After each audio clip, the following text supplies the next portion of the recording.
역대 정부에서 대통령의 가족들이 어떻게 수사를 받았는지 한번 볼까요? 김영삼 정부 때, 이때 임기 중인데 1997년 5월 달에 김영삼 대통령의 아들 김현철 씨가 임기 중에 구속이 됐습니다.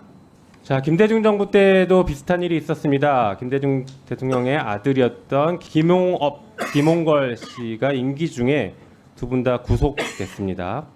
노무현 대통령 때에도 노무현 대통령의 형인 노건평 씨가 임기 중에 기소가 됐습니다. 대통령의 가족 사건에 대해서는 이렇게 정권에 상관없이 매우 공정하고 단호하게 처리했던 것, 그런 관행들이 이어져 왔습니다. 또 볼까요? 이명박 대통령 시절에는 대통령의 형인 이상득 씨가, 이상득 당시 의원이었죠. 임기 중에 구속이 됩니다. 헌정사상 최초라는 이런 표현까지 나올 정도로.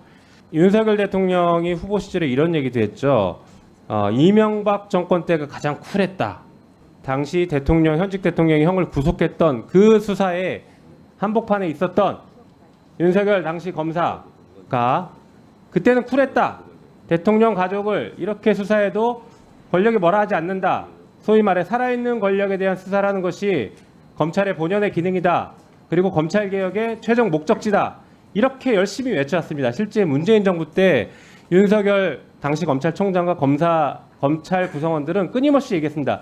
살아있는 권력에 대한 수사가 검찰개혁이다. 살아있는 권력에 대한 수사를 하게 해주십시오. 온전하게 할 수 있게 해주십시오. 이 얘기를 끊임없이 요구했어요. 그게 검찰개혁의 최종 목표이고 마치 지상 과제인 양. 그랬으면 그렇게 주장했던 윤석열 정권이라면 가족에 대한 수사를 더 철저하고 공정하게 했어야죠. 볼까요? 자, 윤석열 대통령의 배우자에 대한 수사는 무혐의를 했습니다. 역대 어느 정권도 가족의 수사에 대해서 이렇게 철면피 수사를 하지 않았습니다. 심지어 김영삼 대통령 당시 아들 김현철 씨는 대검 중수부에 끌려가서 48시간 조사를 받고 나옵니다. 현직 대통령의 아들도 그렇게 하는데 어떻게 윤석열 정권은 대통령의 배우자가 검사를 불러들여서 출장 조사를 하게 만듭니다. 그리고 변호인들이 참 과간인 답변을 했죠. 휴대폰도 반납하는 것에 대해서 휴대폰에 누군가가 원격으로 폭발시킬 수 있어서 그랬다라는 말도 안 되는 얘기를 했습니다. 근데 그 말을 비웃듯이 김건희 여사는 며칠 뒤에 어떤 시장에 가서 시장에 나온 상인들과 시민들과 함께 휴대폰으로 사진을 찍는 모습이 언론에 보도가 됐습니다. 폭발한다면서요. 검사 휴대폰은 폭발하는데 시민 휴대폰은 폭발 절대 하지 않으니까 그렇게 사진 찍는 겁니까? 자, 이렇게 검찰이 망가졌어요.